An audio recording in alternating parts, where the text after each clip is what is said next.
All right, we are live. Today we have got one of these fantastic guest episodes. I got Alejandro with me, Alejandro Sanoja, and we will talk about branding, trust, maybe why podcast is actually quite a good place to spend your time as the audience, but why not as a guest? So that's not unfortunately an open invite to the whole world to join us. So we have selected a few, and today we talk about how Alejandro is with Latin Presaris is working with branding, thought leadership, and also something that he picked up recently from the pre-talk is that it can be very beneficial for a CEO maybe to do like a tour on various podcasts for different reasons, and that can probably be more beneficial than that just to try to build your own little thing on the side. But also, I'll leave that to you, Alessandro, to talk about what do you do and how did we end up on the podcast? Absolutely. Well, growing up, I thought I was going to be a basketball player. As you can Yeah. see, I'm a basketball fan. And I was checking the boxes for a while. My Yes. mom played for the national team in Venezuela. In about eighth, ninth grade, I was the best kid in my high school. I was the only one playing state level championships. And I ended up playing in the equivalent of March Madness in college in Venezuela. Yeah. But I don't know if you can see from the camera, like maybe if I go a little bit back, I'm not a short person, but I am not basketball player tall. So I had to switch strategies a little bit, and a little bit of pressure came into my Yes. life. I know you were talking about pressure with Claire Hayek in one of the Yes. previous episodes that was published. Pressure can make you or break you. Yes. In my case, it was the same pressure of all the Venezuelans. Uh, I'm going to keep it short. We had three key records that we broke, three negative records. The Okay. first one, we had 1 million% inflation in 1 year. And I know that's a big number, hard to comprehend because most countries have either single digit or double Yes. digit inflation.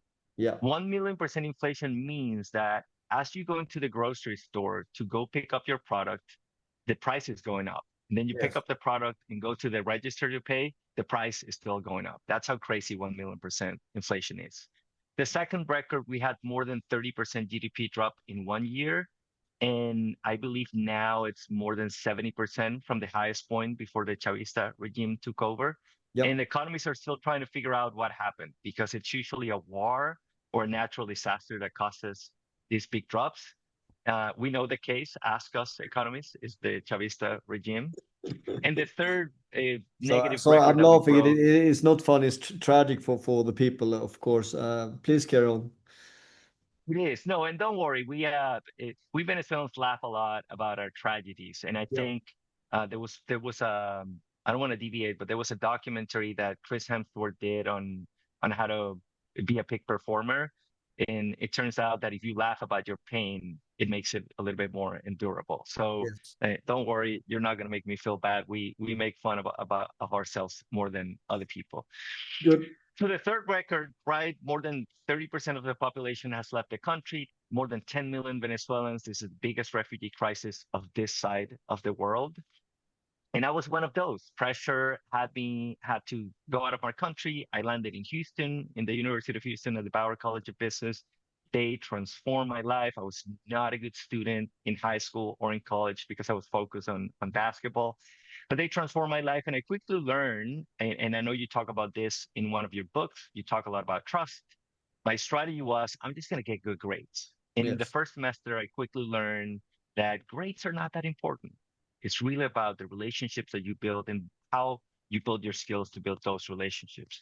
So I Yes. quickly shift from grades to I took improv comedy classes. I took a bit of acting classes. I went to Toastmasters to work on this skill Yes. set of being able to communicate. So I did great in the program. I'm still super connected. I'm now teaching the executive MBA program, a finance course. But what I do full time is I help CEOs, executives, and business owners design, declutter, and deliver their stories so that they can move people, funding, and opportunity. Indeed. And I'm very grateful to be here today to talk about storytelling. I know Yes. you're big on this as well, on I think in your other book about finance, if I'm correct, the business Yes. finance, you talk Yeah. about how stories, Yes. not necessarily economic variables, but how stories can move um, the markets, and this is very aligned with Robert Shiller and his work on narrative economics. So Yes. I think we could probably talk for hours, but I'm gonna let you decide where we want to go. Yeah, yeah. No, I mean, when I was thinking about this episode and also looking into so many similarities and then differences at the same time. So I was playing around with what titles could this episode have, and now for the audience sake, like try to frame this, like why to stay and why to listen for us for a bit more. We will probably touch on some of the best kept secret that Alexander might have. We might talk about how you can build your own authority, your personal branding. Again, you might be introvert, but this can still very much play to your favor. Storytelling, of course, trust. We are both in certain aspects. Today, I'm not at all in my home country as usual. I've basically been like a serial immigrant slash traveler for the better part of the last 20 plus years. So and today I'm recording this from Asia, and you might, from my appearance, if you see the video, you might see that he doesn't look super Asian, and I'm not. I'm born in Sweden. So yeah, let's dive deeper. So some of the thinking framework where we could go with this is you already partly covered a strong start to a strong interview could be opening with some kind of planned idea of a script where like framing your own background story. So assuming that we put a little tick high level in your own background story, where we could take this later in terms of like what kind of problems do you solve? So the bigger problem, not like the small details, but what kind of big problems do you help people to solve? To again, this is a very good way how you can pitch your own business into existence, or even how you can communicate with potential customers. So Alejandro, over to you. What kind of big problems do you help people to solve? I think we could start with the problem of telling your story, Please. because you're going to have to tell your story in many different spaces. And Great. this is something that happens if you go to grad school for business, if you are part of a fellowship as a leader, right? Like these are some of the things that you're going to do to try to grow. In all of these situations, in interviews, you're part of a panel, in a conference, you are the keynote speaker. You have to tell your story. And most people miss this opportunity. And it happens that there are some accomplished leaders who just by doing the same thing over and over, right? Like, and it compounds, and they Yes. at some point have authority, maybe in their city, in their company, in smaller stages. But it's because of that continuous contact. Now, you have that person go to a different city where they don't have all that context, and they might not be as impressive, or they might not be able to cause the impact and the influence that they usually are able Yes. to. And this is where having a really good origin story is key. And this is going to be a little bit meta because it's what we talk about in what's hot right now and what we're doing. But especially in a podcast, you have to know what your story is, and you have to have a really good story for 30 seconds, for 90 seconds, for 2 minutes, for 10 minutes, Yep. and to really understand that it's not a resume. It's not just listing your accomplishments and the stats of the things that you've done. Because the most important thing that you want to do is the opposite of what most people do. Most people think, oh, I want to show that I'm competent. I have to show what I've done. Yes. And it's important to show before what you've done is who you are. What elements of warmth are you including in your story? So this is going to be meta, but if you look at my story, I start with a joke about me being a basketball player. And Yep. it isn't important. I still play. I still have that dream probably in the back of my head of trying Yep. to be a professional player. So you gotta start with warmth. You gotta put that story together in a way that it's easy to follow. You have some warmth element, you have some competence elements, but enough threads that you let people then decide. what is it that they want to ask you? Because we could talk about from that story with Yes. Venezuela. We could talk about being an immigrant. You and I have that in common. So I think that is key. That you have to have several key stories that you know how to tell, and you don't tell them like a robot, you tell them like a human, so that anywhere you go, you can deploy these two, three, four, five key stories Yep. that you know how to deploy in a way that it quickly, hey, this is someone, a human that I would like to know, and also someone that I can trust in these domains because they seem to be an expert in those domains. So I think Yes. the higher level picture of how we can help the audience is make sure, and especially if you're a top executives, because you're so used to being in rooms where people kind of like already know you and you don't really have to talk about yourself. It's Yes. more important in those instances to really work on those stories so that you can deploy them quickly in any setting. Exactly. And also you might, when you're entering that room, you might be the person who will actually be having the spotlight on to you. And that means that they might ask you like, Fredrik, how can we introduce you? I hate that question. But it is a very, very important one. Like, so they have the chance to, excuse my language, to talk you up, to position you in the room while you're there, while you might be on stage, while you might be by the mic, etc., etc. So that is a massive opportunity which you shouldn't waste if you have the chance to help them to position you. And sometimes, if they know me well enough, I love to leave that in their hands. That is a big gamble because they might highlight something that you want or not want. I still am trying to be authentic enough to, if they know me well enough, I would like them to position or represent me the way they want. But that is me. You should not do that gamble if you have the chance. So, leading on to the question, why do so many talented people remain invisible? Most people remain invisible for several reasons. First of all, our brain is against us. That's Yeah. the number one reason, right? If public speaking is the number one fear for a reason, evolutionary, we have uh, some situations where, as a human, we've been in front of a lot of people. The first one of those throughout history that happens the most is because we're the leaders of that group of people. And Yep. that carries a lot of responsibility because the questions for a leader, where are we going to go this season to hunt, to get food for a tribe? Leader, is it going to rain? Are we going to have a good crop this year? And we don't know. Nowadays, with Yes. all the technology, we cannot predict the future most of the times. Same with the weather. It changes so quickly. Imagine at that time being a leader and having that stress of making those decisions. So it's understandable that we have that stress because if you made wrong decisions, then they would kick you out of the tribe. And Yep. for sure, you would die in those times. And the second most common situation is that they were actually going to kill you, right? Like you were in a battle, these people surrounded you and you Yeah. were going to die. So it makes sense that a reptilian brain wants us to be afraid of being in front of people and having being the point of attention. Yes. So of course we need to overcome that, and most leaders work on that. The second thing that keeps us the hidden secret is that we don't work on our presentations and on our stories because we think we know how to do it because we've been doing it for so long. Yes. We My daughter, she is 4.5.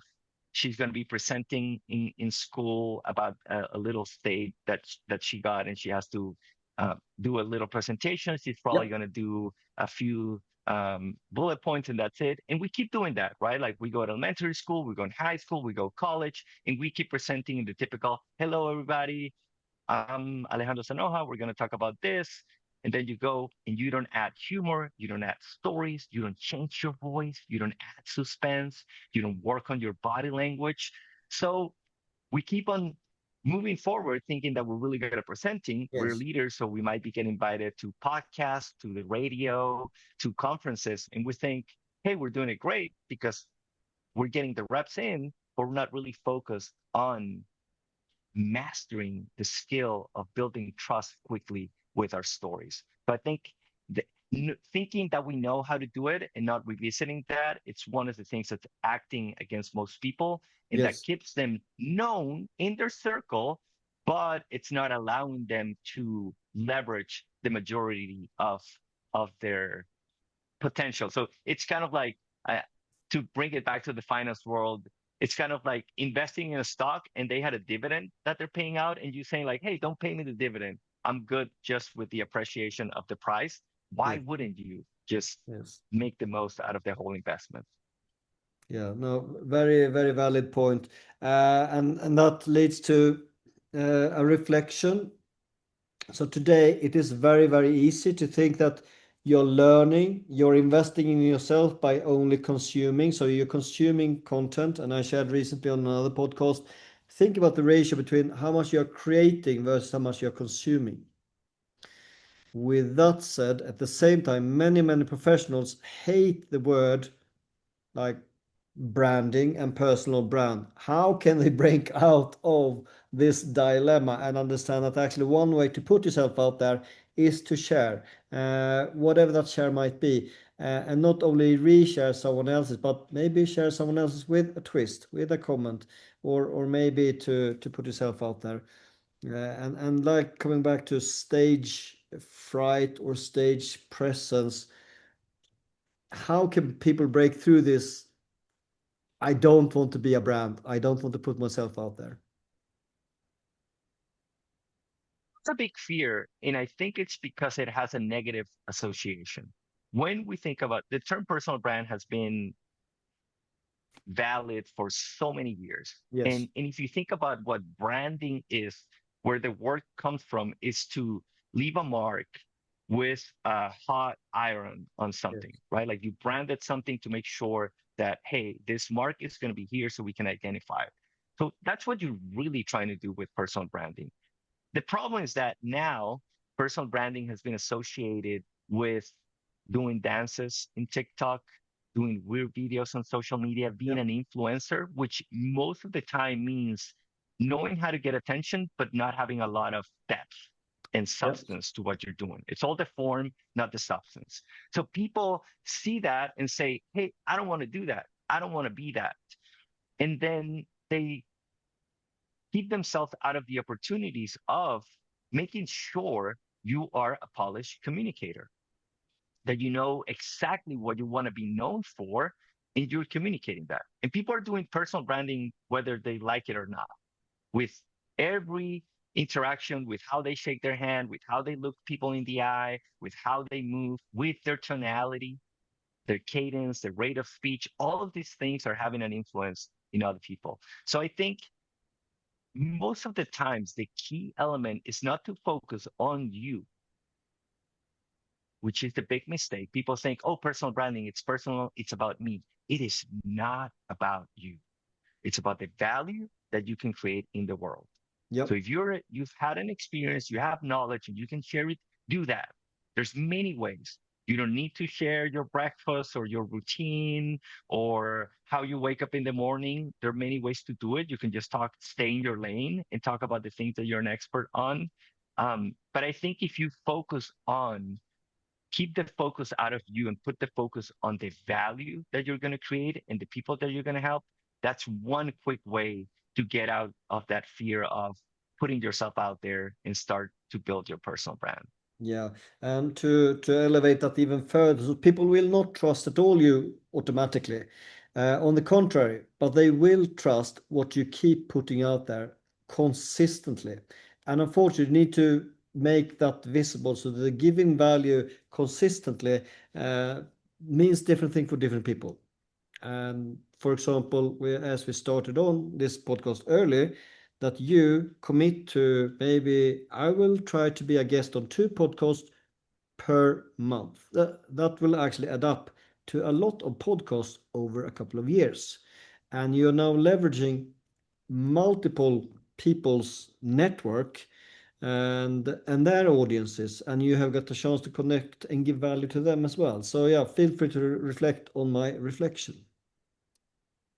Yes, there's an asymmetrical situation right now with podcasts because of the effort and the value that it creates. Yes. And even more if you crash the party, right? Because this is your party and I'm kind of crashing it. And Welcome. setting up the party, right? And it is a great party. Setting up the party takes a Yes. lot of work. You have to, because I've done a podcast too. So you have to have a team or a process to make sure that everything is on time, to reach out to guests, to make sure Yes. they show up. You have to prepare. You have to then edit the content, make sure it's out, put the social media posts, make sure it's consistent, make sure the guests are good so that the audience keep trusting you. That's a lot of work. If I'm crashing your party, I Yeah. am in a way leveraging all that work that you're doing without doing all that work. Yes. And my responsibility is to make sure that I come and deliver value for your audience so that everybody wins. So and that's just piece number one. There's an interesting psychological effect. I forgot the name of the researcher, but this has been done. It's now with podcasts, but it's been happening over years with talk shows and those kind of situations where there's a person that talks to the audience continuously. People, I'm sure that there's listeners that have listened to a lot of your episodes. They've seen maybe the video on YouTube with your kids where you're reading one of your books with them, which I thought was beautiful, that your kids are so excited, because that's one of the most valuable things. I heard a billionaire saying that the greatest title that he had in his career was dad. And Yes. what he's most proud of is that his kids are adults and they still want to talk to him and spend time with him. Yes. Right. So I watched that video. I thought that was really cool that your kids want to spend time with you and doing what you do in your profession. So and this happens to a lot of your listeners, I feel like I know you more than you Exactly. know me.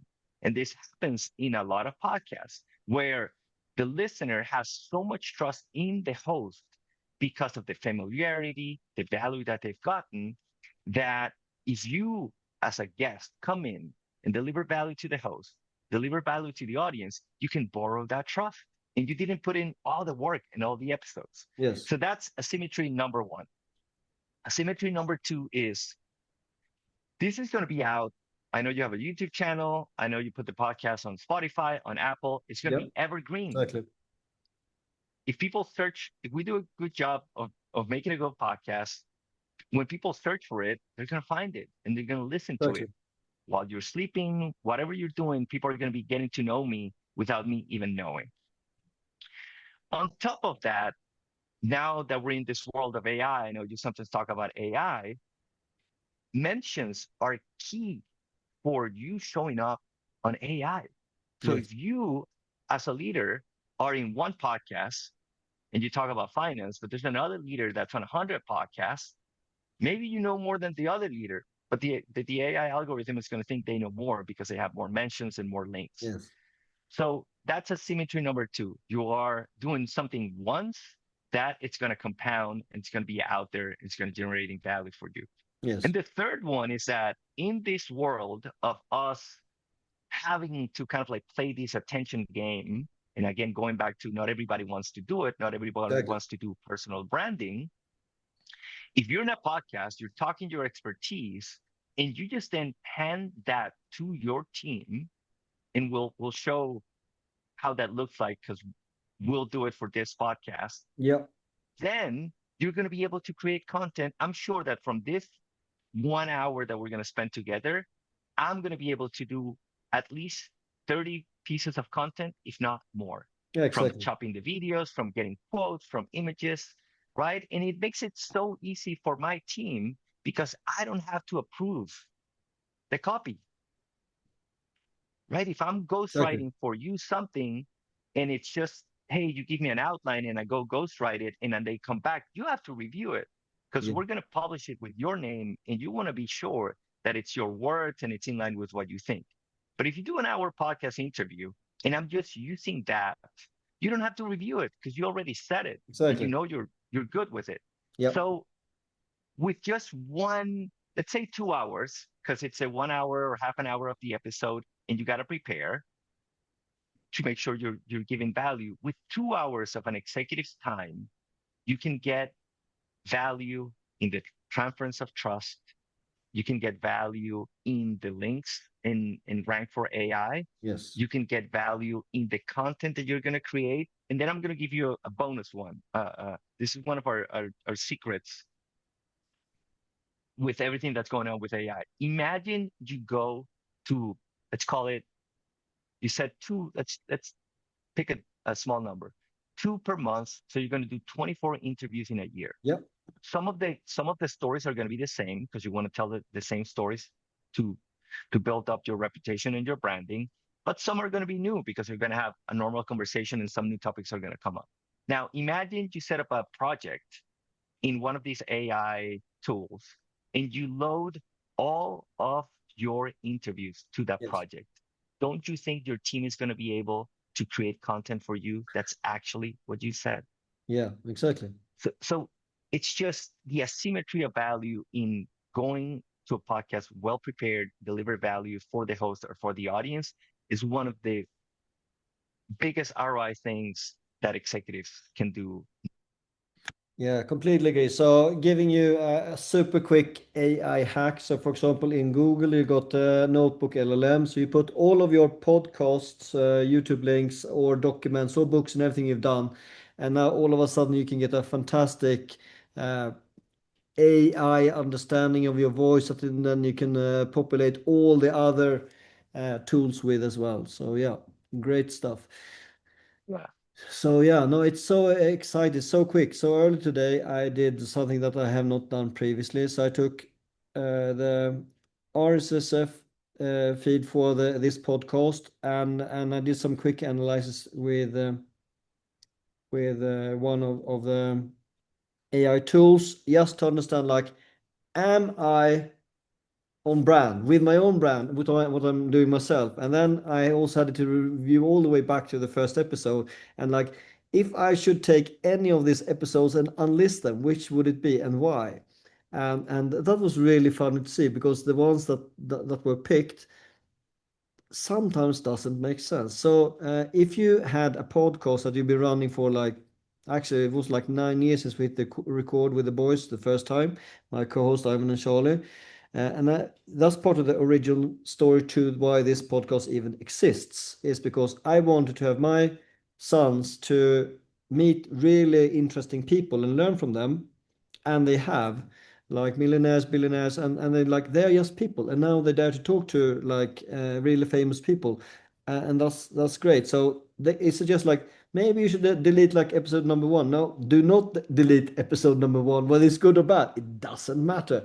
But it was very interesting to see that AI could not see the reason in the development over the years, and I try to have as evergreen content as possible.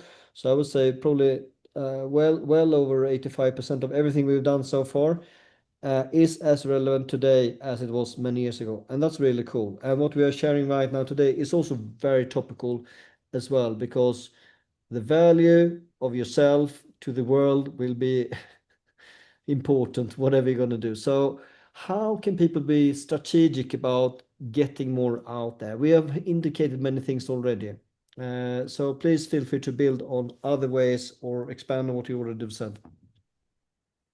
And we can get deeper into the stories because stories are very powerful. Yep. I know you talk about that in your book, and there's actually a Nobel Prize winning economist that talks about it, Robert Shiller, narrative economics. I talk a lot about him in one of my classes, and he basically studies how popular stories affect the economy. Yes. Right? Think about that. Not uh, interest rate, not how the central banks, not the how popular stories affect the economy. And he has several. By the way, one of which he sees repeating a lot is how technology is going to take our jobs. Yep. Right? This story of AI is going to take our jobs has happened with the Industrial Revolution and with the Yes. internet and a lot of other times. So there's history doesn't repeat itself, but it rhymes. So it's good to study it. But I'll give you the three. There, of course, you should have as many stories as you could have. I believe that you, as a professional, are kind of like a stand-up comedian, but for educational content. Yes. And you should practice your stories like comedians do, where they practice it over and over again with different audiences to master it so that it delivers. But the three stories that every leader has to have when they go on a podcast are your origin and transformation story.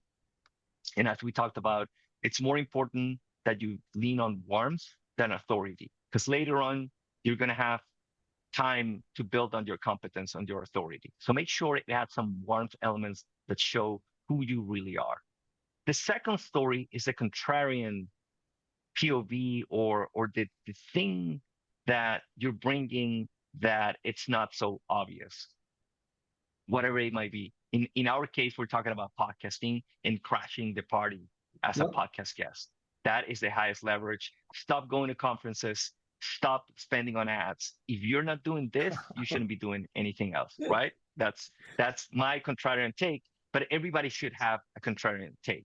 It might Yes. not necessarily be a new idea. It might just be a different framing so that it's easier for people to memorize that idea. And the third story is you should have some type of case study or some type of uh, client success or success story, so that you're telling people who you are, you're telling people what you do. But then the third one is you're actually showing people what you do, which is in writing and in storytelling. Yep. It's a big one: show, don't tell. So those are the three stories, and you should be versatile enough with those stories that you can deploy them in several different settings, so that whatever the question is, that it's more or less related with it, hey, this is a great jumping point for this Yes. story. And of course, you should have a lot more. I think you should have a bank of stories that you every once in a while rehearse and Yes. are can deploy in any setting. But I would say, if you get nothing else from this podcast, but this is to work on those three stories: your origin story, your contrarian view or your new framework story, and then your show, don't tell story. Perfect. So I had planned to restate those, but as a good speaker, Alejandro already done that for you. So I will just pick on one of them in the middle instead. So why does the contrarian really stick with people? Because that make them stop their thought, stand up and like, what did he say? What did she mean by that?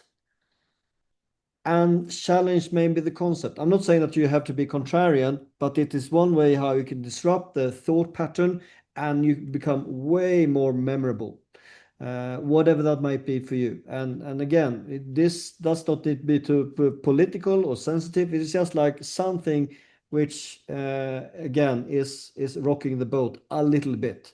Enough to make you memorable. And I have been cyber stalking many of the people I really like, and trust out there. So I often go like deep, and quite a few people, like many people, would not like to know how many hours I spent with them, walking, running, cycling. I mean, we're talking about weeks, of the people I like to go deep and really understand. And yeah, it gets very repetitive when you spot exactly what we saw here. Like, yes, I know their origin story well too much. It's get a bit boring, but when you hear it in different settings, different podcasts, different, even their own books, they will be a little bit different. And the same with like the wealth of number of stories will also shine through as well. The more experienced you are as a speaker, the bigger your bank will be as well. So what we said there is super helpful as your idea.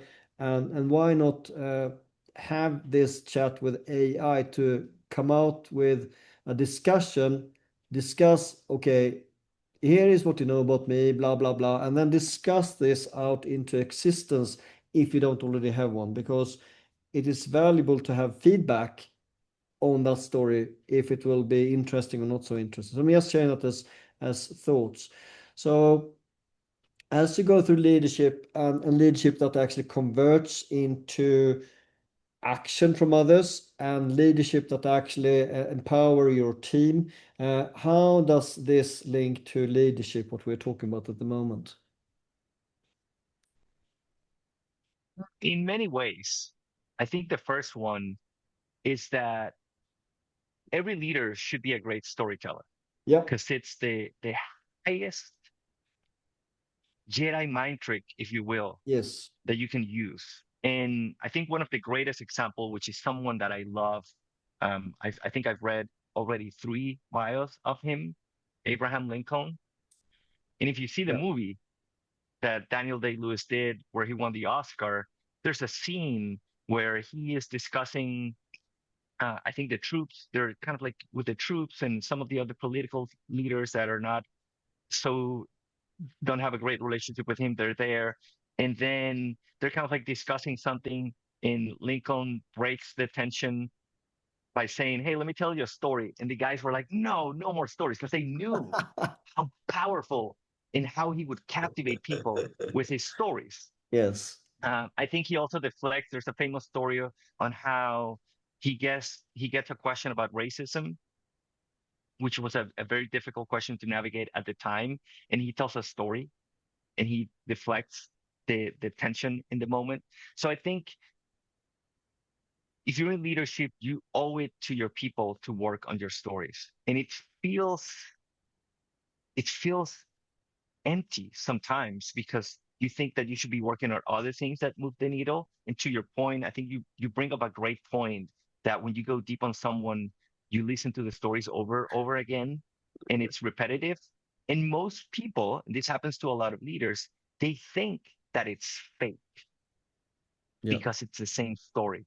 And you have to change your mindset and you have to understand that it's a favor to the audience to have tight stories because you're not making them follow you around in this never ending path of words that are coming out of your mouth.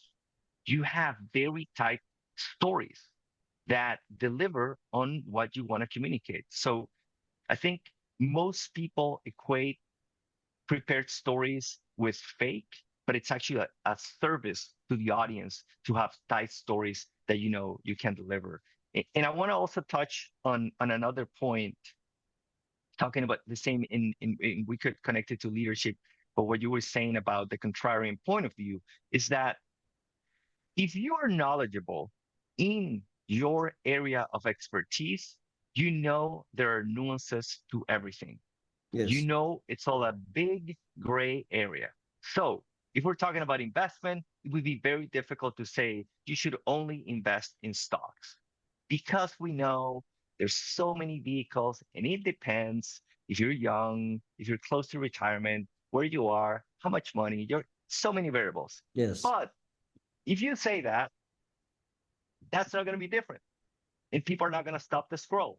So you have to be a little bit negative and a little bit extremist in your stories, again, in the service of the audience, Yes. because it's not about you and what they think about you. It's you want to break through the attention Yep. wall and get to them. And this is very connected to research. This is probably one of the most read books, Thinking Fast and Slow. Yes. Daniel Kahneman, another Nobel Prize winner, we do more to avoid pain than to get pleasure. The research is out there. I think it's something like 1.5 or 2. Like you gotta win $200 or 150 to feel the same that you feel when you lose 100. So there's an asymmetry Yes. in how we connect to negativity and pain than how we connect to positivity, which is why the contrarian take is so important. So going back to your question as, okay, we're a leader. How can we be better as leaders? Well, you have to be brave enough to build your contrarian story, knowing that it's just the tip of the iceberg. But you're doing it because you want to get through all the noise that it's out there.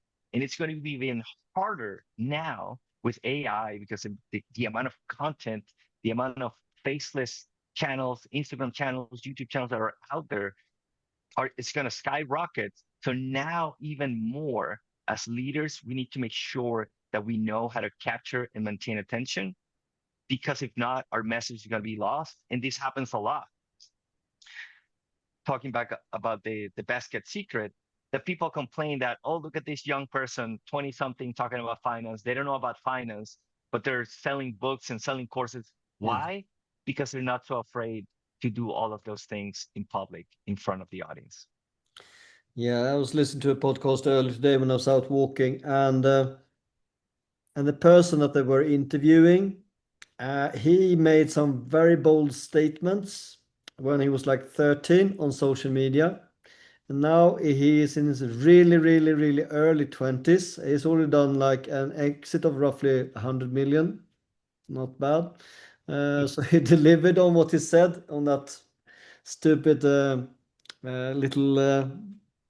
YouTube clip a few years ago. So again, you can pitch things into existence, and also you might be tired of your own voice saying the same thing over and over, but because we have so much choice what we see and how the algorithm points our direction, that means that yes, you said this 55 times, but they have not seen it once yet. So the 56th time, they might see it for the first time. So therefore, if you're not framing what you do or who you are or what you'd like to get across, guess what? Opportunity lost. So often Mm. I try to make this podcast engaging by not introducing the speaker first, but doing like jumping straight into like a quite challenging question, and then maybe one and a half, two, three questions later, then I do the introduction because the attention span is so short. So you need to be very interactive and entertaining to stop the mind scrolling. So yeah, thoughts on that one? I think that you have to make it fun for yourself. If not, you're not going to do it. Right? So with the stories, and this is something I tell people all the time, and I do it for my class. I've been teaching a finance class in the executive MBA at the University Yep. of Houston for a little bit over 2 years now. And every class is different because in every class, I think, oh, if I add this, it's going to be a lot more fun. Same with your stories. Could you add a pause at a different place to deliver it better? Could you change your voice? Could you add something? The basketball component of my story, for example, is something I've added in the last 6 months. And it's landed because I realized I was not sharing a lot of personal things. And by having it at the beginning, it brings a little bit of like laugh and a little Yep. bit of who really I am in my past. So you have to make it fun for yourself. This I tell also when I'm coaching students. I coach in the Cougar Investment Fund, the stock pitch analysts and the portfolio managers on how to pitch their stocks when they're in front of the investors. And most of the time, of course, everybody's a little bit nervous. They're worried about getting through. You see that people just want to get through the presentation because they want to be out of the spotlight. And I Yes. tell them, do the opposite. Try to find something. Either you're going to tell a joke, an important stat, something that you're looking forward to see the people's reaction. Because if you do that, it's fun for you. And at the same time, you are growing it every time. You should be like your story should never be done. And this is something that Leonardo, I'm a big fan of, did very Yes. well. He never stopped. The Mona Lisa is not done. He never actually delivered it. He kept working on it for years and years because he always learned something new, either through his dissections or anything that he was doing, getting really curious into it. And then he's like, oh, I have a new idea. There's something new that I can do with a painting, a new technique. So as a storyteller, you should always be looking forward to perfecting your story, adding something new, changing the cadence and the words per minute so that every time is better and better and better. And that, to me, that's the key of looking forward to it instead of feeling like, oh, I'm going to tell the same stories again. Yeah, yeah. And also there sometimes because we work in a very multicultural environment now called the world, sometimes the jokes fall flat. I have got a little trick here that I have been using for many, many years because I often use irony and sometimes sarcasm, and that might sometimes be lost in translation because I speak many languages. And one savior for me on stage or in front of an audience is when I say something that should have been fun, but they don't know if they're allowed to laugh or not, then I often say that was a Swedish joke. And now they know, like, oh, I'm not stupid in my head. I was allowed to laugh, and now they can laugh at least at Uh, my stupid comment. So, do you have anything similar or a variation to help save face or to carry on with the show, so to speak, when you got stuck or anything like what I just shared with you? oh, I love that. I Please wish I could steal it, steal it. steal it. I wish I could steal it, but that was a Venezuelan joke. I don't think it's gonna land in the same way. But I do. Um, and here are the two things. Please. When like you, when I moved to the US, I had to adapt to the culture and the language. And Yep. I knew English theoretically, but I had never used it in my everyday. So at the beginning in 2014, 2015, when I moved to the US to go to grad school, I could not do this. I was very limited in the in how I could use English. So it was a lot of Yes. work to have a professional conversation.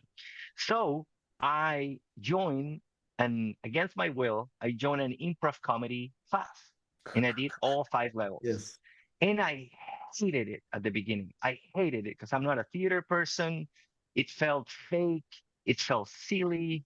But I'm like, but when I do something, I commit to something, I finish it. Yeah.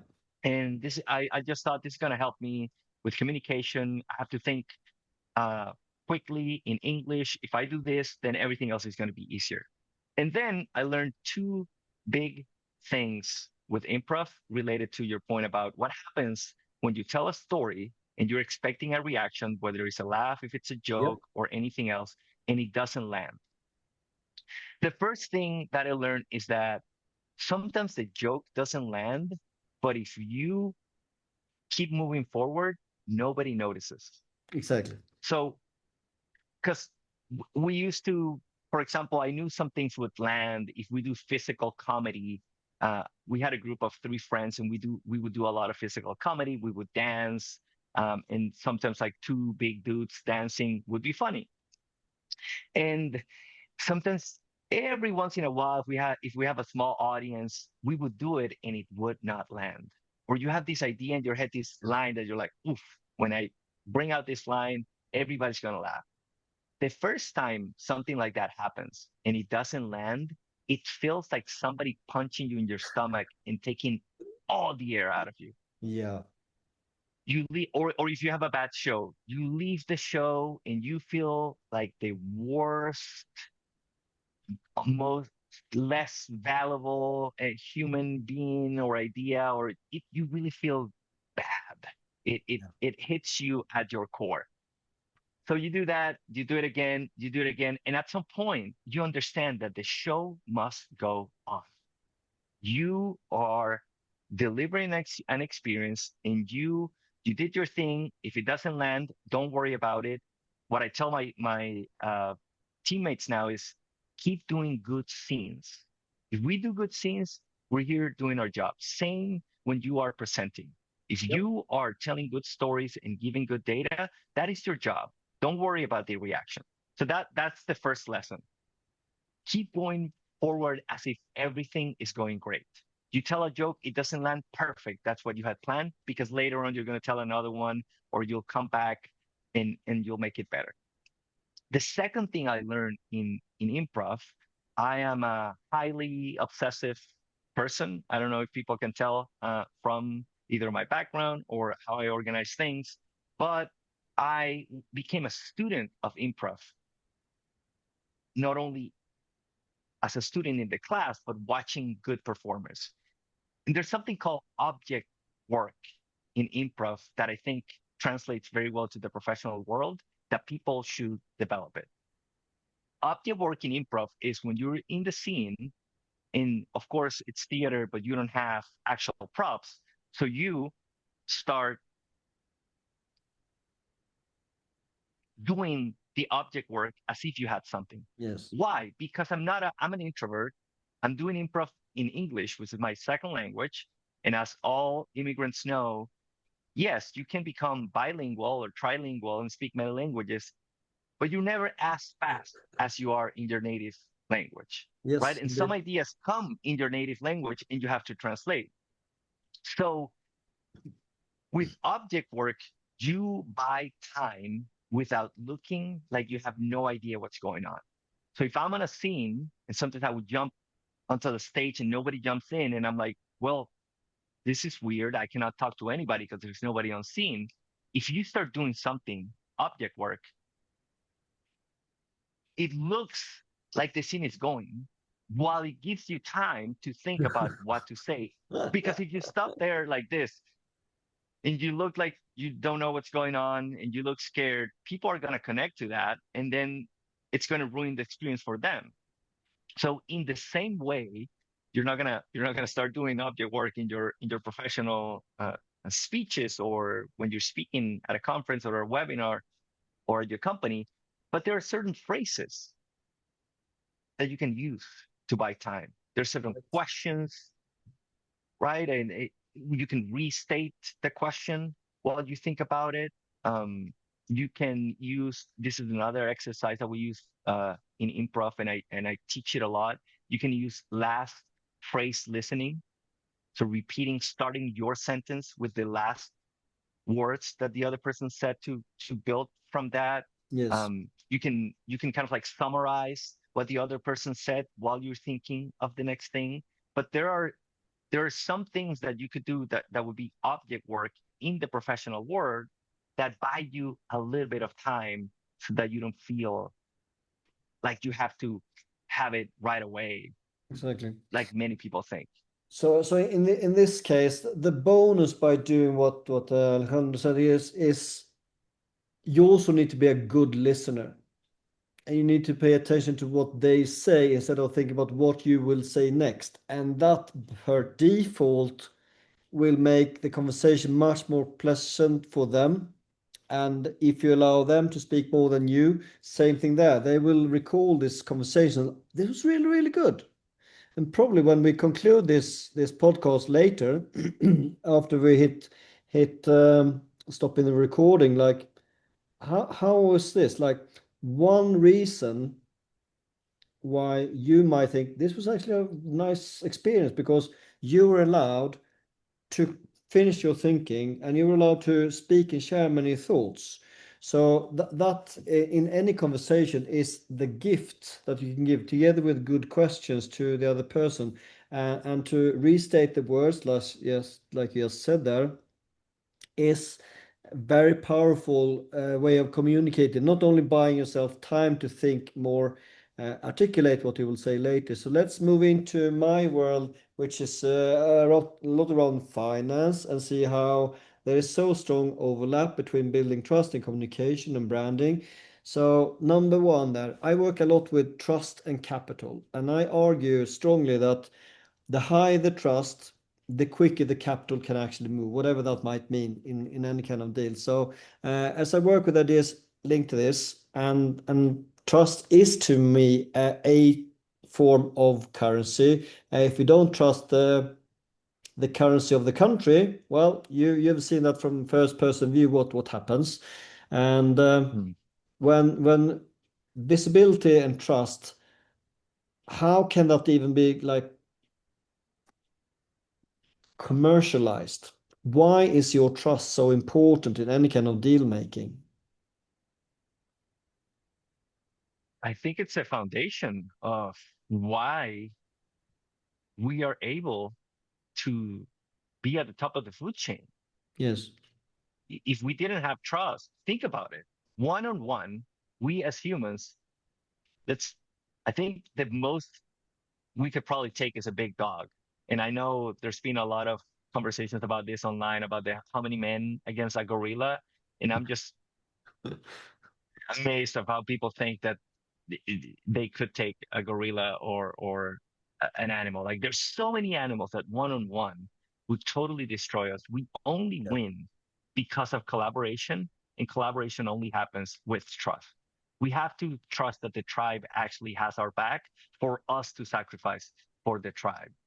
And I believe, based on everything I've been reading lately, because everybody's so worried about AI and everybody's so focused on mastering the tool, which is good. I think we should. It's an important tool that augments what you're doing right now. But if we go the opposite direction, I recently read a book, I think it's either Arthur Brooks or David Brooks, in how to the art of being seen and how to make others feel seen.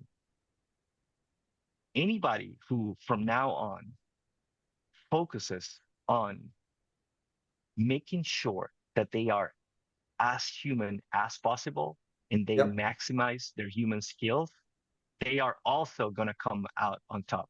Because there's the people that are focusing on AI. The majority of people are doing that. But if you focus on the human element, think about AI, what they're able to do and what they're not able to do. Their attention, it's worthless because it's unlimited. It's energy and the model, and that's about it. But the attention Yep. of a human being is so valuable. I think about um, I think one of the highest compliments that we could say to someone is that they're turning heads, right? Like somebody, a man or a woman, walks in a room and everybody stops what they're doing to look at them for whatever reason, because they are the powerful person in the room, Yep. because they are the most attractive person in the room. For some reason, people stop what they're doing to just pay attention to this person. That is the highest form of compliment. So if you, in your practice as a leader, say, and this happens all the time, for example, in pitches, to your point about how do we build trust that deals can happen faster. Yes. If you, in your pitch, make space for asking questions, listening, and integrating whether it's the Shark Tank judges or whomever, the investors, whomever is in the room, and you actually think of them as part of your team instead of the enemy, you're going to win. Because this happens a lot that the company owner, the founder thinks, oh, I have to defend my thesis Yes. against these investors because they're attacking me. Most of the time, they want you to win.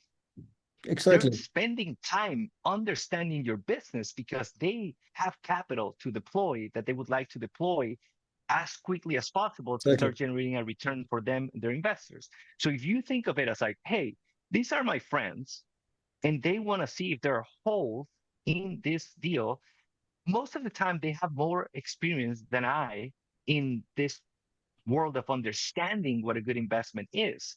So if you take time to listen to them, to ask questions, and then when you do the conclusion, to integrate some of the points, right? Kind of like a good comedian that does Yeah. callbacks and touches on what has been happening. It's impossible that you're not going to be able to build that trust. So I think if you go any human being that goes deeper into the toolkit of being able to listen to other people, to make them feel seen, whether it is in a room in front of investors, in a room in front of your audience or your employees, you're going to come out on top because that skill set is going to be so scarce compared Yeah. to everything else that's going to be so abundant that if you do that well, there's no way you're going to come out. You're not going to come out on top. Yeah, exactly. And I work a lot on deal making, both on the sell side and the buy side. So for a second, put yourself in the following position. If you're a founder or you think about acquisitions, you would like to sell your company one day. How much does your personal reputation affect the buyer's confidence in you? So one more time, your personal reputation, how will that affect the buyer's confidence in you and hence by your business? I have not been in your side of the deal making as much as you. So I would actually, after I say my take, I would like to turn it to you and get your take on how Absolutely. important do you think is the story that the founder tells Yes. more than the numbers in the spreadsheet. But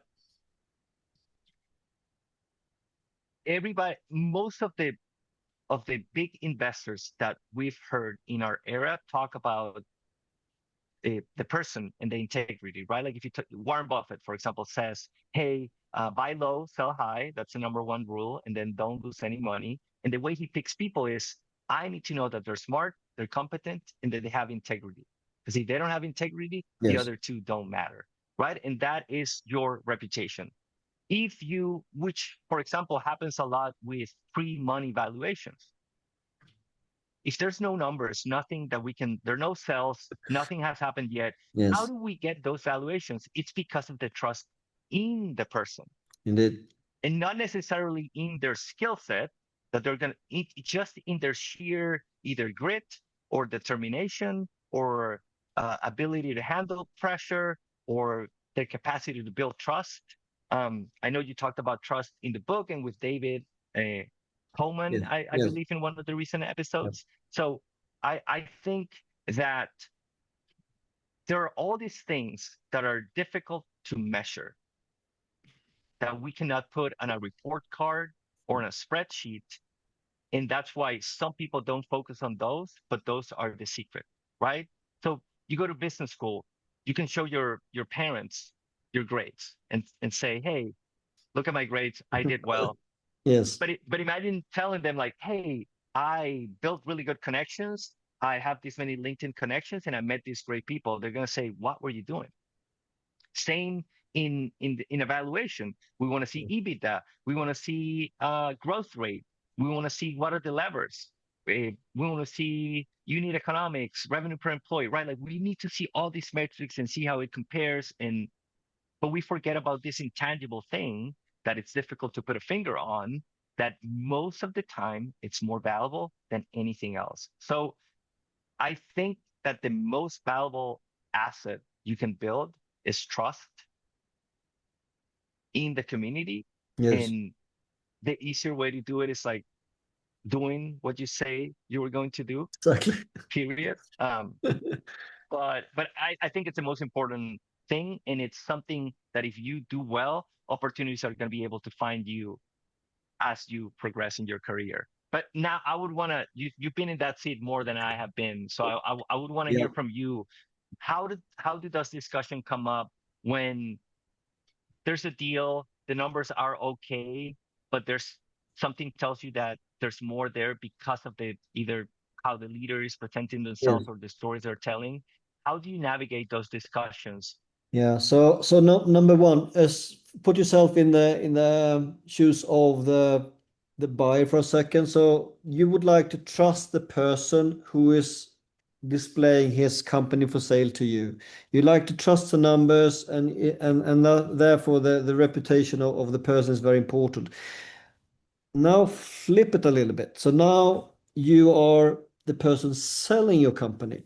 It is super important that the incoming buyer, I say again, the incoming buyer also has a good reputation and someone you can trust to deliver. So, for example, will they destroy your legacy? Will they fire your staff?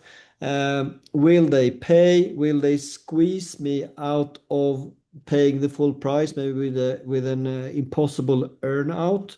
Do I even want to work with them after the actual sale, which is often the case that you will stay on for some time?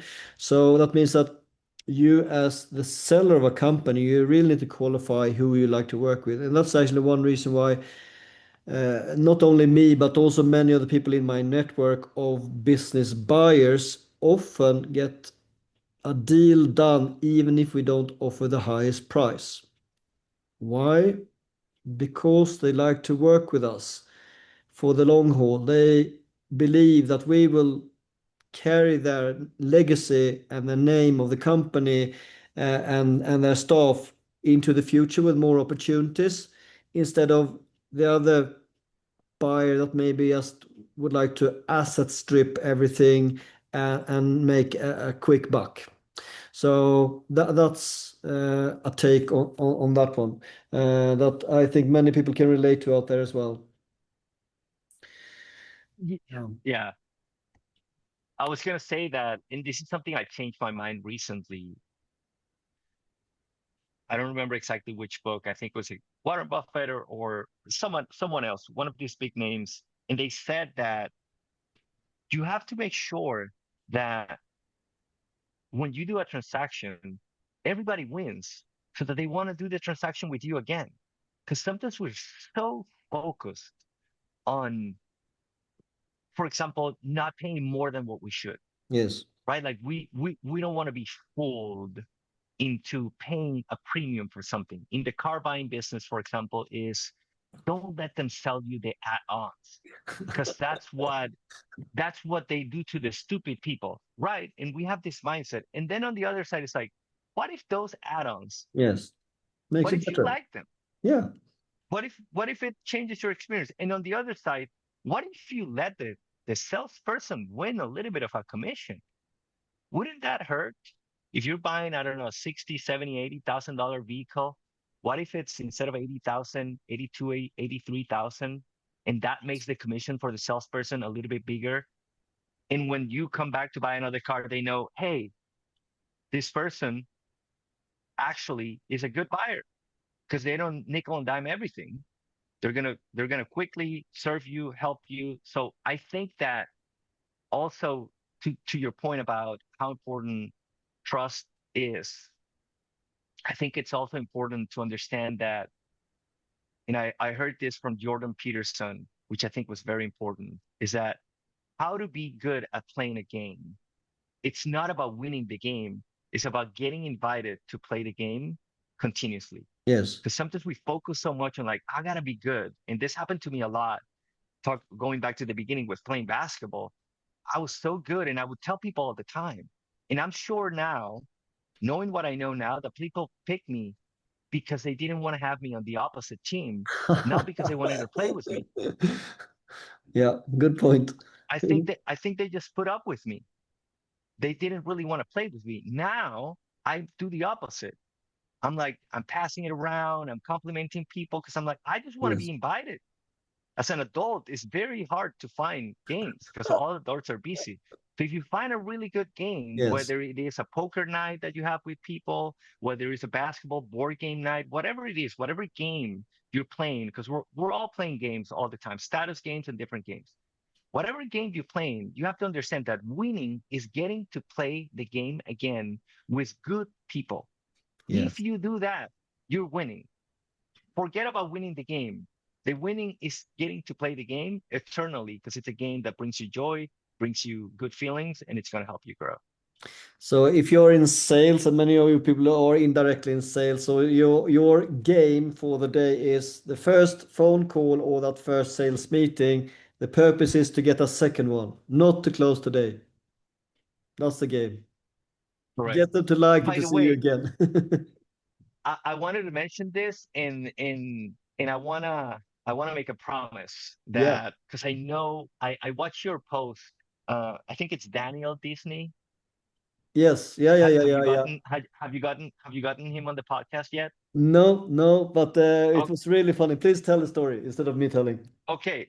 So I love it. I love it because I this is something that I'm not good at. Like I'm good at follow through. I whatever I commit to, I go all the way. But because of the way I am, I sometimes project that onto people. So I'm so decisive that if for me it's a no, it's a no. And Peter, and if I need it, I'll reach back. But Yes. most people are not like that. So I love that you've been following up with Daniel Disney. I think it's for 6 years now, since Yeah. 2018. So eight years, almost 10 years now. And it's so beautiful the way you're doing it that it's kind of like it's almost a game and it's a joke Yeah. and Exactly. it's non-invasive and it's non-spammy that I saw it and I'm like, I want to help Frederick land Daniel in some way. So this is my commitment Yeah. to making that happen because I also saw a post that you did where you tagged people you have in common and it was done in such a tactful way because most people either doing it in a spammy way or just they don't play the long game, Yeah. and I think you're doing it brilliantly. I want to see the story Yeah. come to fruition. So my promise is I'm going to try to help um, get you connected with Daniel. I think one thing you could do is to contact him on Instagram because he doesn't have that many followers Yeah. there, and he's more likely to to see that interaction, because I think he has 1 million followers on his sales page, Exactly. hundreds of thousands of followers on Yes. LinkedIn. So he might want to come, Yep. I won't see it. Yeah, but exactly. there's just so many messages, right? Yeah. So that was one thing on Instagram. And then the second thing is like, I'll promise that we will do the content repurposing. Latin Impresarios will do. If the interview happens, we will repurpose all the content for you and for him so that it's easy to post for everybody and to leverage all the things that we've been talking about with the podcast. Yeah. Yeah. Because I think it's such a great um, kind of like show, don't tell on how to play the longer game of simply building Yeah. relationship with people. That I fell in love with that, and I didn't want to. I almost forget, but I didn't want to forget to bring that into the Yeah. the podcast. No, but it's so funny when you chat to people like long time ago. I mean, we had many people for the first time ever to be on our podcast because it's a new format for them. So we had a really cool young lady called JD Vincent. So she had like 200 million plus views on TikTok. And that was many years ago. Now she probably smashed a billion by now. And we did the first podcast with her. It was really funny because it was a new platform. And then she touched LinkedIn and she exploded there, and it just goes on. So same with like I got another long. I got too many long games here. I got also the founder of ClickFunnels. We had conversations since when he was like at startup phase, and now he's worth Russell billion. Brunson. Yeah, exactly. Yeah. So I Wow, have many of this wow. because I've been in business and consulting for a long time, which means many of these relationships go way back, which is really fun. So yeah. So talk about relationship and long term and so on. One important person on this podcast is you, yourself, and you still. So what does invest in you actually mean to yourself? Human beings, the thing that keeps us going is growth. If you think about all the ways technology is grabbing our attention, it's because they're gamifying life. Yeah. And the feedback loop is quick. So you share something on social media, you see if it gets likes or not. You go for a run and it logs in your watch and in your app, and if you see if you're doing better or not, Yes. right? So I think the most important thing you can do as a human being is make sure that you have a plan. We use the wheel of life method in the different areas. And you have a plan to make sure that you're investing in yourself and you're growing because it's the best you can do for others. Most of the time we feel guilty and we put other first, and that is the wrong way to go about it. Because if you think about the typical airplane uh, Yeah. message that they say, hey, make sure you put the mask first on you and then you can help others. This happens a lot with professionals, with people that we have so many competing interests. We want to be there for our kids. We want to be there for a significant other. If you're religious, you want to be there for your God. Yeah. You want to be there for, if you have a team, you want to be there for your team. And you have all these competing interests. And what happens is that sometimes people forget about themselves.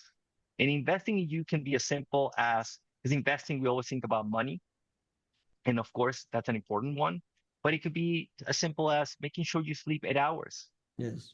making sure that you are either once in a while doing sports, taking a massage, going to a therapist. It could be talking with a coach, Yeah. somebody that listens to you, that gives you perspective. And sometimes it can feel egotistical. It can feel like you're focusing on you and on your kids and all these other things. But the most important thing is for you to be the best version of yourself for other people. And there's no way to do that if you don't invest in yourself. Yeah. So one thing specifically that you did for yourself recently, anything? I invest in myself a lot. Yeah. I I right see that. now I've done speaking coaching, I've done the improv comedy classes, and I still go to workshops and I still perform. And it's difficult because it's at night. I gotta I gotta make sure that I childcare, somebody's taking care of my daughter while I'm doing that. And it feels silly sometimes to think you're an adult, you're a professional, and you're still doing this comedy thing during the weekends. In recently, the most recent one is that I'm working with a voice coach Yes, to valuable. learn how to use my voice. It has a little bit of singing in it, and in that kind of like um, process to learn how to use your voice. And it feels silly again because it feels like you should be doing the real work of meeting people and doing presentations. Um, but I've loved it. I've gained a whole new element and a whole new toolkit with my voice. I'm now actually not only learning it, but using it in my classes with my students in the workshops that I do. Um, so yeah, and maybe soon enough I'll be able to do singing videos, and maybe Yeah. that'll be my my way to stop the scroll. I'll give you a really easy communication thing that you can do with your classes. You just have a ball and you are passing it in a circle to someone else. And the lesson learned is like you can throw it to anyone, but you need to have eye contact before you're allowed to throw it.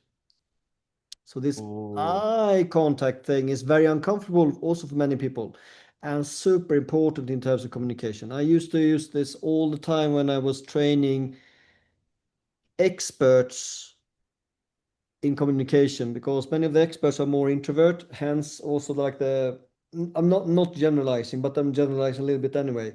That it is uncomfortable for everyone, but it's more uncomfortable for some to have this specific eye contact and how to work around it. And this playing a game of just throwing the ball is unlocking that a bit. So I still love that that. one as well. I think Great. I'm gonna steal it for my classes. Yeah, No, you I should, you love should. that. I thought about specifically when you said that you're doing communication training. So yeah, yeah, great. So where can people find you and follow your work? We are gonna have when this episode is out, we're gonna have a page that it's gonna be ready. It's gonna be adversarios.com/Fredrik, and we're gonna have some actionable resources of everything we talked about today. So we're gonna have a workbook so that people can build their 3 stories in with some examples on what are some of the good stories that you Yeah. should work on to so that when you go on podcasts you can maximize the opportunity.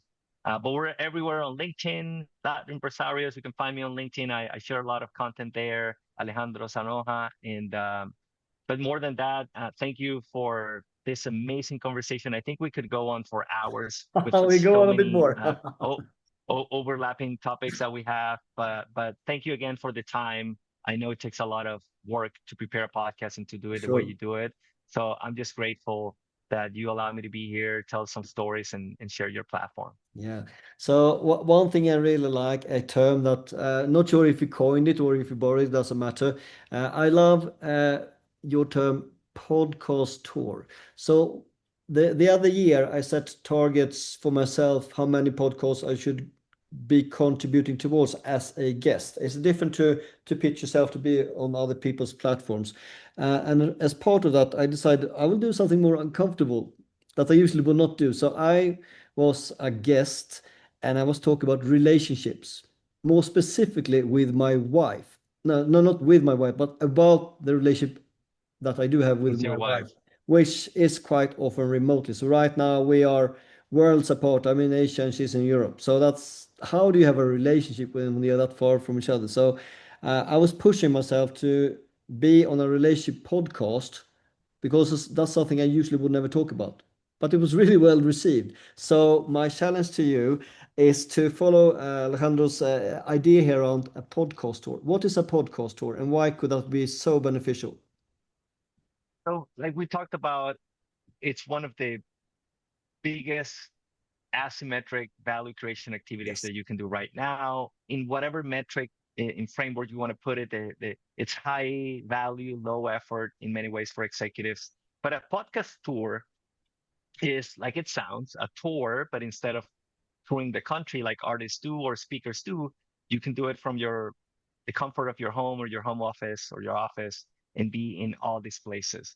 So We booked executives on in 90 days in 8 to 10 interviews so Yes. that they can build momentum and get their message out there. Now, the key for this, like we said, is you got to prepare at least three key stories.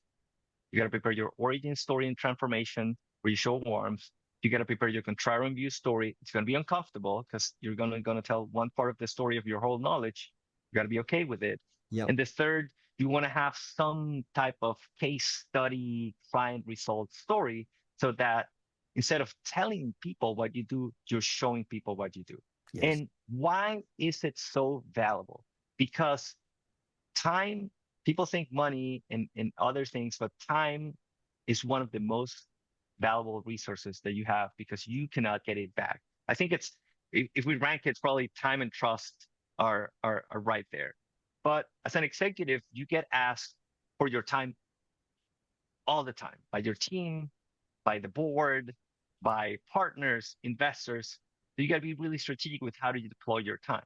So with 1 hour, let's call it 1 hour and a half of your time, the time that it takes to do the interview and the time that it takes to prep, we usually do the work and give them a brief of all the things that they should check Yes. because we want someone to listen to at least a couple interviews of the podcast to be informed and to do a good job for the host.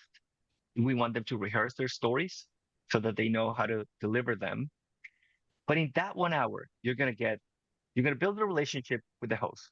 Number one, you're going to be in front of thousands of people with their audience, and that transfer of trust is going to be automatic, which we talk about.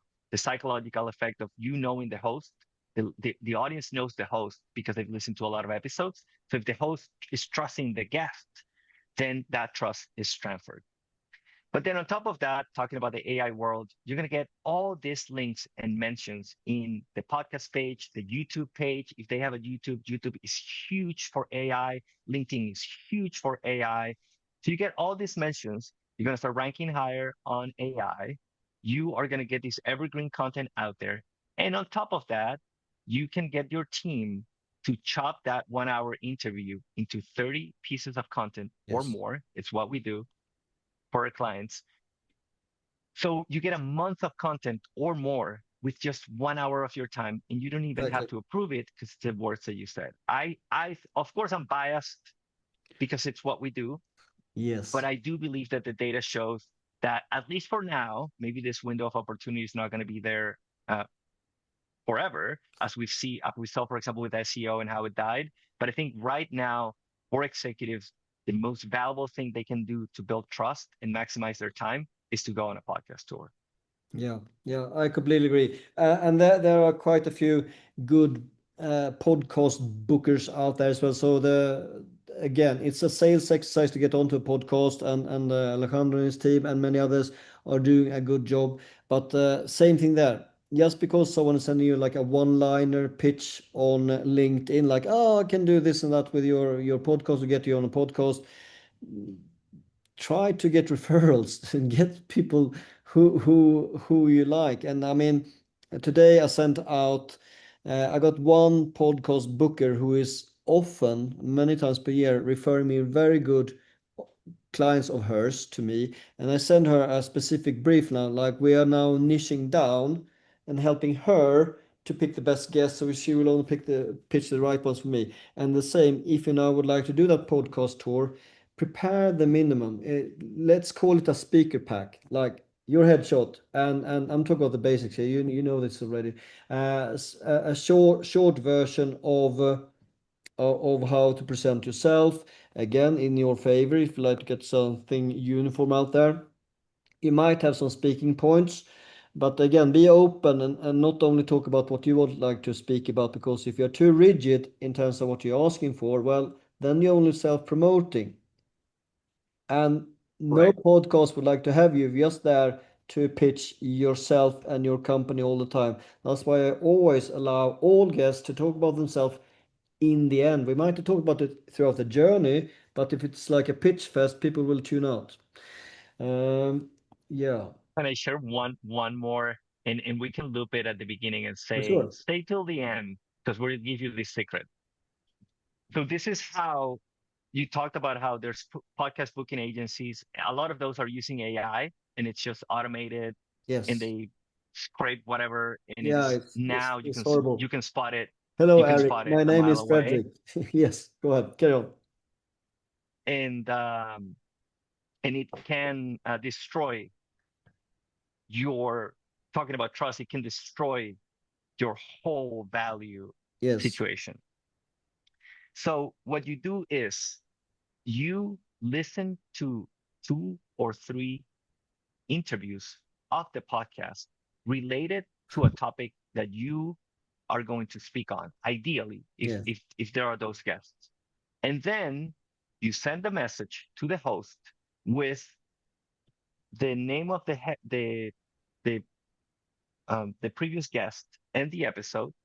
And then in the body of the email, you say, "Hey, I listened to your podcast and I love this insight from so and so in Yeah. this interview and this other insight, and I can provide context on this other topic that you didn't cover. Yes. These are here's my bio. Here are the things that I can talk on. Would this be valuable?"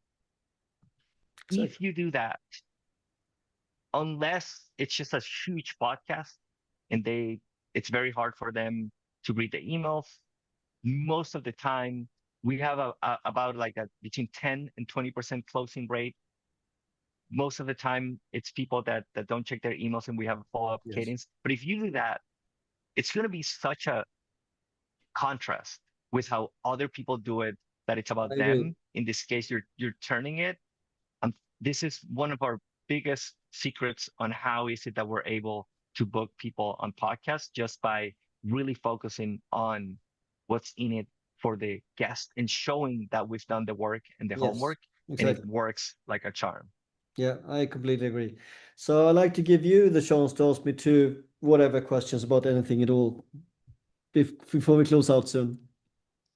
Yeah, how do you've moved to so many places Yeah. and you've seen so many cultures, and this is something that I've had to learn how to do and how to navigate. For example, I was so amazed when I went to my first wedding in the United States, because at 12 p.m. or 12 a.m. the lights went up, and I thought that a special thing was coming, because that's how weddings are in Venezuela. Weddings don't end until the last person leaves, so it could be 6 a.m., 7 a.m. They Yep. have to serve breakfast, and I was impressed that at 12 it ends. Same with how Americans text. Instead of like, "Hey, how are you doing?" Da, da, da, da, they go straight to the point. And at first it felt kind of like invasive or too cold. Yes. Now I get it. It's just like in the US, time is the most important thing, so you don't want to lose it. What is your process when you go into a new culture? For how long do you kind of like are careful with maybe the Swedish jokes or some of the other elements? And how do you make sure you're learning quickly enough about the top three things of that culture so that you fit in without going to the extreme of being patronizing? Yeah, exactly. Yeah, I mean the easy way is I immerse myself as soon as possible. I often travel on my own, whether that's my own travel or for business, because my wife is a teacher, so she's usually too busy to join me all over the world. So get out there, walk the streets. I mean, I just came back to India just a couple of days ago. The first thing I did in Delhi, I spent like first 2 days I probably was walking like 9 hours across Delhi, all over the place.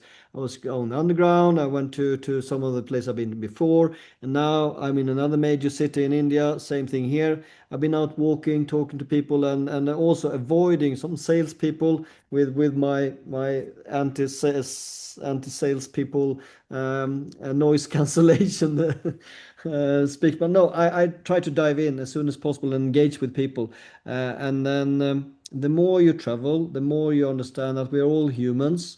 And then in the end of the day, we want quite similar things. In the end of the day, it's just the route we get there is different, and how important, for example, the relationship is a key indicator. Like for example, right now in Asia, the social distancing is closer. The importance of the family is much more important than talking about business. Same in Middle East, where I also do a lot of business. Whereas in Northern Europe, where I'm from, you can cut to the chase. There's not much talk about family at all, and you can go straight to business. But that's important to gauge what's important in this context, and the best way to do that is to get out and dare to talk to people. One more. Let me ask you a Yeah. second one Yeah. because I saw that video that you had with your kids and I loved it because one of the books that created a great impression on me was Shoe Dog, the founder of Nike. And Yes. I was amazed the whole story, how he built the company. And then at the end, I kind of realized that as much as a hero's journey, it's also a little bit of a cautionary tale because you learn at the end that his kids did not want to be in the business. Good he point. had Yes. such a bad he had such a bad relationship with the kids, and it's something that I wrestle with because I'm type A, I'm obsessive, I want to be the best at what I do, but at the same time I want to pick up my daughter from school. I do it almost every day. I think usually 3 or 4 days I pick her up. I have Yeah. a blast. I make sure that I go to the majority of the things that I can go that she's doing. So I wanted to ask you, with all your traveling that you're doing, what are some of the key things? Think of either people that travel or think of, in my case, I'm divorced. I'm lucky enough that I'm not a weekend dad. I get to be Yep. an everyday dad because of how we're structured. Some men don't have that luxury and they have to be weekend dads. So it's harder to build that relationship with your kids.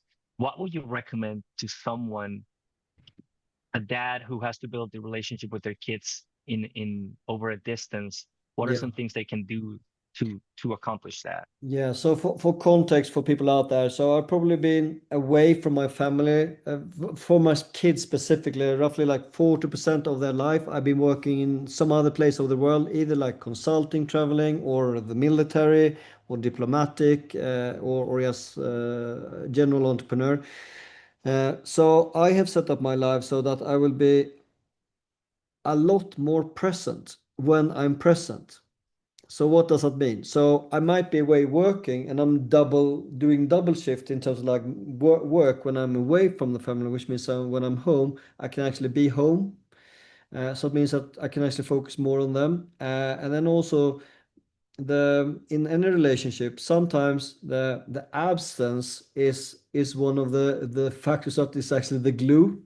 If you're living together all day long, it's not the same as if as you're longing. I'm longing for my wife a lot more now when I'm far away than when I'm at home, of course. And the same for the kids. So you can touch base with your kids now with any kind of like means.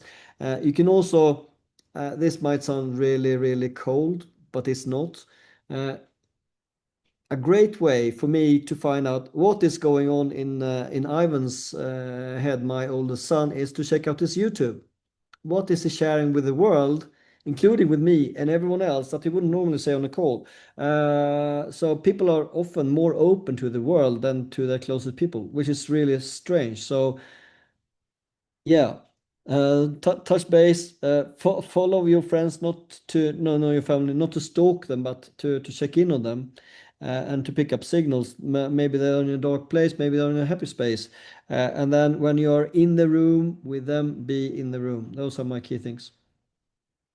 Love that. I love that.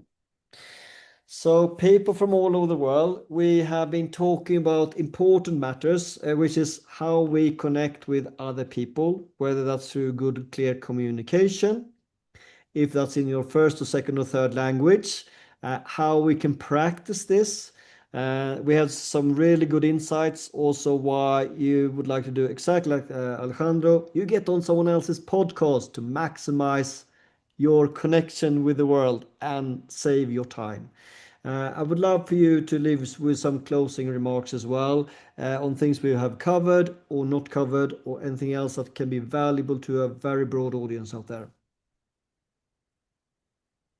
Work on your listening skills and making people feel seen. Remember that the highest compliment someone can get is that they're turning heads when they walk into a room. So if you with intention and with purpose, when you have a chance, turn towards people, drop the phone, drop the book, close the computer, and really pay attention to who you have in front of you.